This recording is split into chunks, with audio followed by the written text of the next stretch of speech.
Bien le bonjour. Donc aujourd'hui on va se retrouver dans une petite vidéo pour refaire un point un petit peu rapidement sur les appareils Echo, sur la gamme Echo d'Alexa, d'Amazon. Donc on va donc ce sont les assistants, ce sont des enceintes connectées avec l'assistant personnel d'Amazon Alexa. D'accord. Bon, vous trouverez sur internet plein de vidéos sur la qualité, les qualités, etc. Il y a plein de sites et de youtubeurs qui font ça nettement mieux que moi. Là, c'est ce qui bon, je vais refaire un petit peu un point sur la qualité sonore. Et la question, c'est on n'arrête pas de parler des enceintes connectées, c'est bien des objets connectés, mais ça sert à quoi? Est-ce que c'est vraiment utile, etc. Alors moi, je vais refaire mon retour d'expérience par rapport à moi, mon utilisation. Donc là, ici, on a déjà au niveau des appareils, on a un Echo Dot deuxième génération qui est là, c'est le petit. Donc je l'avais déjà présenté avec l'avantage, c'est que c'est une prise micro USB et on peut lui mettre il a une sortie jack, d'accord. Celui-là, je l'ai payé une trentaine d'euros quand il est sorti. Là ici, c'est l'Ecodot troisième génération. Donc c'est celui qui le remplace, où on voit qu'il est tout de même plus gros, plus haut. La connectique, c'est une connectique propriétaire à Amazon, d'accord. Donc là ici, j'ai le chargeur qui est là, ça envoie du 15 volts output, donc c'est du 12 volts 1,25 ampères, d'accord, qui est là. Donc la différence entre les deux, c'est que là ici sur l'Ecodot deuxième génération, vous avez un micro. Là ici, vous en avez quatre. Donc il va avoir tendance à mieux capter le son, à mieux entre guillemets entendre. Et là, ici, on a l'Amazon Echo, d'accord, qui lui est composé de 2, 4, 6, 7 micros. Je crois qu'il y en a 8. Il y a 8 micros, toujours une connectique propriétaire, une sortie output, et voilà. Au niveau du son, bof, pas mal, bien. Voilà, bof, pas mal, bien. Celui-là fait un son très aigu, celui-là est plus lourd, donc a du grave. Et celui-là, moi, ça me convient largement en tant qu'enceinte connectée, etc. Ça fonctionne bien. C'est-à-dire que soit je peux lui demander Alexa, de toute façon aux trois appareils, hein, vous lui dites Alexa, joue la radio Chérie FM, ça vous envoie le son. Là, on sent tout de suite que on va pas passer du temps. Là, c'est pas mal. Moi, je l'utilise dans celui-là, il est dans ma chambre et quand je vais dans ma salle de bain, le son passe bien, je l'entends bien dans une autre pièce. Il y a des graves, etc. Celle-là, donc elle est dans le salon. Quand mon salon et ma cuisine font, voilà, voilà, ça fait 10 mètres de long. J'ai 45 mètres carrés en bas. Ça couvre largement le son et largement couvert. Le son, bah, pour moi, est très bon. J'ai des graves, j'ai des aigus, ça répond bien et il entend bien. Ça, c'est avec le nombre de micros. Donc, au niveau de la qualité sonore, très aiguë, ça c'est pas mal, et ça c'est plutôt bon. Celle-là, elle est à 99 euros, je crois, mais je l'ai eu à 59 euros, et celui-là, je sais plus à combien c'est. Faudra regarder sur les sites d'Amazon. Mais une fois que vous avez ça, qu'est-ce qu'on fait? Parce que c'est bien beau de dire, bah voilà, c'est des enceintes connectées, on peut faire plein de choses. Oui, mais on peut faire plein de choses, mais quoi? Alors oui, on peut faire plein de choses. Alors, en gros, moi, ça fait, donc je sais plus, ça fait combien de temps que c'est sorti sur le marché, on va dire 5-6 mois. Qu'est-ce que j'ai comme appareil? J'ai une prise connectée que j'ai acheté en kit. Donc j'ai une prise connectée sur laquelle est branchée une multiprise, sur laquelle est branchée ma télé, mon home cinéma, la Freebox, etc. Donc moi j'ai des phrases clés. Je l'ai programmé en disant Alexa, allume la télé, éteins la télé. D'accord. Puisque la prise, je l'ai nommée télé, et on leur dit allume, éteins, et puis le nom de l'appareil. Donc j'ai une prise connectée. J'ai acheté aussi chez Sonoff une prise dite prise basique. D'accord. Donc c'est quoi? C'est un petit appareil comme ça, c'est un petit boîtier comme ça. D'accord. J'ai dû payer ça sur AliExpress 5 euros les deux.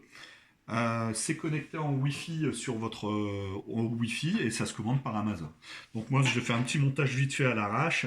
J'ai pris un câble électrique, paf, j'ai mis dedans, ce qui me permet de commander éventuellement une prise de courant, une lampe ou une lampe de chevet. À un certain moment, c'était dans la chambre de mon fils, ce qui me permettait de dire quand j'étais en bas, Alexa, allume la chambre 2, et puis ça lui allumait la lumière le matin au lieu de monter et le tirer de son lit. Donc voilà, donc ça va vous permettre de commander des équipements. Alors quand on dit commander, c'est allumer, éteindre. Si après vous avez des équipements que vous pouvez acheter pour dire si votre installation est compatible, ouvre les volets, baisse les volets, en sachant que ça va juste engendrer le fait que on-off. D'accord. Donc on peut commander les appareils. Bon, au quotidien, bon, nous la télé, on a pris l'habitude parce que avant on a l'habitude nous de couper complètement le courant, la télé n'est pas surveillée, l'ampli non plus, etc. Donc avant j'avais une prise connectée avec une télécommande. Voilà, la télécommande a rendu l'âme, la prise aussi, après 7 ans d'utilisation, donc on est passé sur le truc connecté Amazon. Donc ça me sert à ça. Pour l'instant, juste à allumer les prises de courant, donc j'en ai une, la télé. Après, en gros, je trouve que ça sert à rien. Je m'explique. Si, on va lui dire, Alexa, joue la radio Chérie FM. Donc le matin, on prend le petit-déj, donc l'écho, elle est dans le salon, on écoute la radio avec mon épouse et les enfants. Voilà, celui-là, il est dans ma chambre, donc quand j'ai envie d'écouter la radio, j'écoute la radio dessus, et celui-là est dans la chambre de mon fils. On a aussi la fonction chronomètre minuterie. Donc ça va être mets un chrono de 10 minutes, au bout de 10 minutes ça sonne, ou Alexa réveille-moi dans un quart d'heure, ou Alexa réveille-moi dans 15 minutes. Alors ce qui est marrant, ou à 15h45, ce qui est marrant c'est qu'en fonction de la phrase que vous allez dire, ça va engendrer deux choses différentes. Réveille-moi dans 45 minutes, ça va déclencher une minuterie. Réveille-moi à 15h45, ça va relancer un réveil. Alors vous allez me dire, ouais, et alors c'est très très chiant parce que quand, par exemple, vous lui dites réveille-moi dans 30 minutes et puis vous êtes réveillé au bout de 25 minutes, Alexa annule le réveil, eh ben ça ne marchera pas parce qu'elle va vous dire il n'y a pas de réveil à de connecter, d'allumer. Annule la minuterie. Voilà. Donc c'est le truc, c'est un peu embêtant, il faut comprendre, il a fallu le temps que je comprenne. Mais c'est un peu embêtant parce que si vous oubliez, le truc il va se mettre à sonner alors que vous n'êtes pas à l'étage.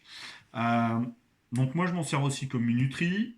Au niveau des questions, on voit beaucoup de pubs. Tiens, qui est ça. Alors, comment dire, ça sert à rien faire. Honnêtement, moi, à chaque fois que je lui pose des questions, il me répond jamais bon. Autant sur mon smartphone, sur mon Android, quand je vais passer par l'assistant de Google, j'ai pas trop de problèmes. Pourquoi? Parce que il fait la recherche et il me renvoie le résultat d'internet, souvent de Wikipédia, etc. Tandis que là, bon, s'il y a des questions, ils vont trouver, mais par exemple, on a fait pour aider mon fils au niveau de ses devoirs, au niveau de la géométrie, de la géographie, de l'histoire, etc. Je ne connais pas la réponse, je ne peux pas vous aider, etc. Ça saoule. Je prends l'ordinateur, je tape la commande sur Google, ça va mieux. Alors après, il faudrait voir sur l'assistant de Google. Mais au niveau des recherches, non. Après, vous avez des fonctions de ce qu'on appelle des skills, c'est-à-dire des fonctions supplémentaires. Alors effectivement, on va vous dire, ouais, on peut faire plein de choses. Ouais, mais en gros, ça sert à rien. Vous avez 153 000 skills de bruit d'animaux, etc. Ouais, c'est gentil, mais Alexa, joue-moi le bruit, fais le bruit de la poule. Ouais, vous n'allez pas faire ça tout le temps. Il y en a plein, mais ça pollue, ça sert à rien. Vous avez 153 sites d'information. Donc il faudrait dire Alexa lance le Figaro pour qu'il vous dise les nouvelles du Figaro. Alexa lance le Monde. Alexa lance 20 minutes. Alexa lance la Voix du Nord, etc. Ça sert à rien. Je prends mon téléphone, je lis plus vite, quoi. Donc ça c'est pas terrible. L'utilisation, alors on montre moi d'expérience la recette. Quand on vous dit ah bah oui vous êtes dans la cuisine, donne-moi la recette des crêpes, etc. Bon, alors, bien sûr, il faut avoir installé Marmiton ou 750 grammes, c'est-à-dire les skills. faut les activer les fonctions. Ouais, et puis c'est pas à l'utilisation, c'est pas user friendly quoi. C'est franchement non, c'est pas, je trouve, je l'utilise pas. J'ai essayé, je me suis forcé la recette des crêpes. Ouais, bah, laisse tomber quoi. Je vais lire ma recette, ça va aller plus vite. Tu me fais perdre mon temps. Donc voilà. Par contre, il y a un truc qui est bien et qu'on parle pas, c'est qu'ils ont le système d'interphone. Alors ça, c'est le truc con, on n'en parle pas, mais je l'utilise beaucoup. C'est ce qu'ils appellent le drop-in. Alors drop-in, c'est quoi? C'est donc celui-là est dans la chambre de mon fils, celui-là dans ma chambre, celui-là dans le salon. Donc lui, il s'appelle salon, chambre parents et le nom de mon fils. Euh, Quand je suis en bas et que je veux l'appeler pour Alexandre, pour aller manger, je vais dire Alexa dropping et le nom de mon fils. Ça fait que on va avoir ici l'anneau lumineux qui va passer en vert sur les deux appareils. Ça active la fonction interphone et j'ai plus qu'à lui dire bon allez viens manger, c'est l'heure ou t'as fait tes devoirs, etc. Il me répond et après on n'a plus qu'à dire Alexa stop, ça s'arrête. L'avantage aussi, c'est que vous avez la même application la même fonction sur votre téléphone, sur l'application Alexa. Quand par exemple je suis en voiture et que j'ai envie de parler à la maison, euh, je demande à Alexa dropping salon, donc puisque celle-là s'appelle salon, ça l'active, toute personne et je parle, coucou, je suis sur la route, j'arrive. Alors effectivement, je pourrais passer avec comment ça s'appelle, avec le téléphone portable. Mais pour ceux qui ont des ados, les ados ne répondent jamais au téléphone. Surtout quand ils voient parents, ils décrochent pas. Tandis que là, eh ben, ils entendent, etc. Donc pour ça, je l'utilise. Je trouve ça assez sympa. Donc voilà, ça c'était un petit peu mon retour d'expérience sur les enceintes connectées. On n'arrête pas d'en parler. Ouais, j'en ai trois. Pour moi, pour produire du son, écouter Spotify, Amazon Music, la radio, franchement, je conseille ces deux-là. Celui-là pas trop parce que le son est pas terrible. Ces deux-là, franchement, je les conseille. C'est super sympa, même de votre téléphone, vous envoyez le son dessus, c'est super sympa. Après, si vous en voulez en mettre un en commentaire phone dans la chambre de votre gamin ou pour entendre ce qui se passe, etc., celui-là est pas mal. En plus, il sera pas cher du fait que c'est une fin de série. Euh, mais après, faut pas, c'est pas pour le commun des mortels. C'est à l'utilisation, on se rend compte vite que ouais, vous allez acheter ça, vous allez dépenser une fortune, après acheter des prises, etc. Et en gros, vous avez mieux fait dans certains cas, de se lever et d'éteindre la lumière, allumer la lumière, etc.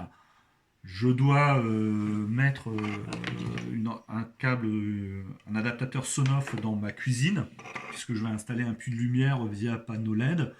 Ouais, là, je dirais allume le puits ou allume la cuisine, éteins la cuisine. Ça peut être sympa, parce que j'ai pas de câble à faire passer. Ouais, mais méfiez-vous des publicités. Les pubs disent que ça fait plein de choses, mais quand on l'utilise dans la réalité, on est limité, les phrases ils tombent souvent à côté, euh, je n'ai pas compris la question, je ne comprends pas. Alors effectivement, avoir les horaires des trains, ouais, pour ceux qui prennent peut-être le métro, donc excusez-moi les Parisiens, ouais, pourquoi pas.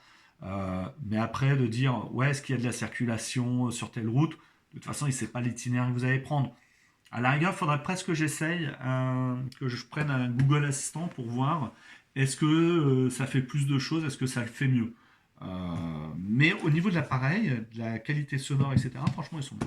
Donc voilà, c'était une petite vidéo pour refaire un petit point. Si vous voulez, on refera un petit point plus tard. Et puis, je vous souhaite une belle et bonne journée. Au revoir.